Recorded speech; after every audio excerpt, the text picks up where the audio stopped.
Needs. It's always my mentality. I'm open to all that are healthy. Playing, how much they play, will be determined by what it is they need for it to be a productive step in the process for them a week. And then we'll deal with next week. A couple of coaches talking about a couple of second-year quarterbacks. Third year for Justin Fields. Feels like second year. Second year for Kenny Pickett. And we've seen some greatness from both of them, at least flashes of it. Not an overabundance, more from Fields. Fields, most dangerous runner at the quarterback position in the NFL by far. The question is, how much more can they balance out running and passing? With the Steelers, it's what do we have in Kenny Pickett? Check the box, looked the part, had a couple of concussions last year. Team got better down the stretch. They had that whole Mitch Trubisky started the season thing. This year, it's his team, it's his time. And now we just set about, for both guys, Chris, finding out what the ceiling is. What are these guys going to be? Where are they going to settle in? What is their range going to be on the Chris Sims top 40 in coming years? Is it 5 to 10? Is it 10 to 15, 15 to 20, 1 to 5? Who knows?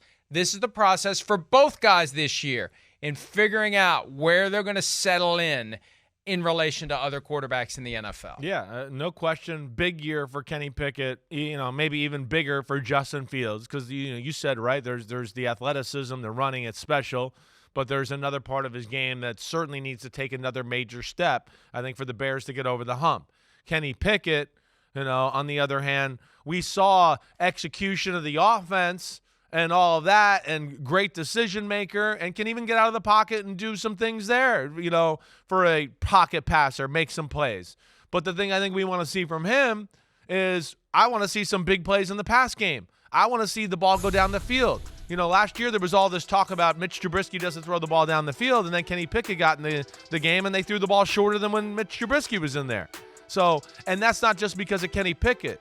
That's where, hey, Kenny Pickett, do they have the right support around him now to let him show, his ability to throw the ball down the field? They certainly got the receivers to strike downfield. We know that. But, Mike, the thing we've talked about the last 2 or 3 years with the Steelers is the offensive line worth a damn that they can actually protect him so Deontay Johnson can, get open on a 50-yard post route. And that's the big thing. Does Isaac Seumalo look the part at left guard? How much better does he make them? The battle at left tackle, they got the first rounder there in Broderick Jones. Does he win that? How much better can they be in that department to be more explosive and then get Najee Harris going, who you brought up yesterday, who we need to see more from, quite frankly, as far as a first-round running back?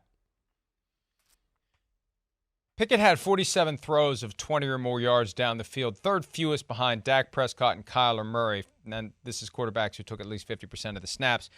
And Pickett had 12% of his passes go 20 yards or longer. Mitch Trubisky had 17% during the time that he was playing. So get the ball down the field.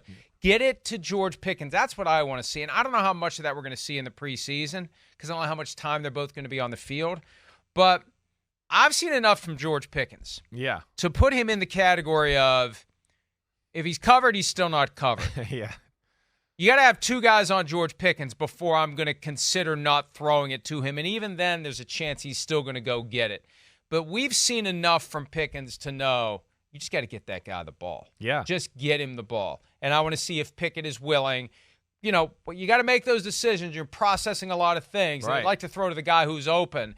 I think he needs to redefine what open means with George Pickens. Open means covered by one guy. Well, George Pickens is still open. Yeah, no, and those are the things you learn in camp. Like, right, here he is, George Pickens. He's running the 20-yard in cut. Ooh, he's not really open. But one day you make hey, it's one-on-one. All right, I got to throw it somewhere. It's the one-on-one drill. You throw the in cut and you go, he's covered, but I'm going to throw this high and kind of inside, and let's just see if he can go get it. Oh, damn, he can get it. Whoa, okay, and to your point, that's kind of how you grow the confidence in going, hey, he's covered, but he's not covered when he's one-on-one.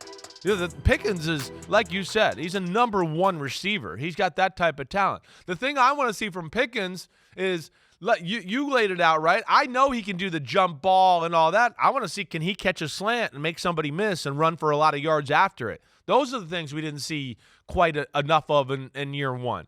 But, man, You get Pickens on the outside, Deontay Johnson on the outside, and you got Allen Robinson working the middle. That's pretty damn good. Freiermuth working the middle, the tight end. Oh, wait, we bring 2 tight ends in, and now if they can get that O-line going with Freiermuth and then big-ass Darnell Washington, who they drafted from Georgia, who's going to be almost like an extra tackle in the game when they run the ball, those are things Can Mike Tomlin and company get back to being physical and dominating the line of scrimmage, therefore opening up some big plays for these guys on the outside? And the other thing about George Pickens that makes him more of an intriguing figure for me, and this is going to help us transition to our next team to talk about, the Chicago Bears. Yeah. It's Pittsburgh's experience with Chase Claypool. Yeah. Because a couple of years ago, it's like, they got something special here in Chase Claypool. Why aren't they throwing it to him more? Why aren't they using him more? What's going on here? What don't we know about Chase Claypool that's causing the Steelers to not use him the way they could, the way they should, and now he's in Chicago? So it makes me kind of lean forward even more with George Pickens to see how it's going to play out. Are they going to take full advantage of this special talent that they've found? They've got a knack for finding great players at the receiver position in the draft.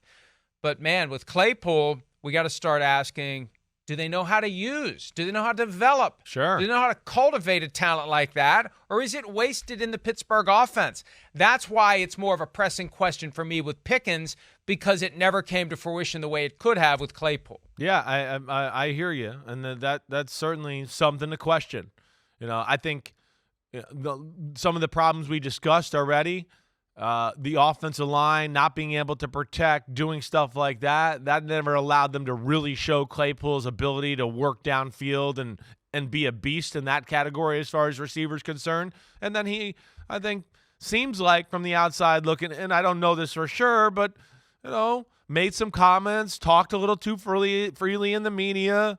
Had a few little issues here and there where it felt like he was a little bit in the doghouse, or he's just not mature enough and not handling this like a professional. That's kind of what it seemed like, and I hope that's not the issue with the new team in Chicago.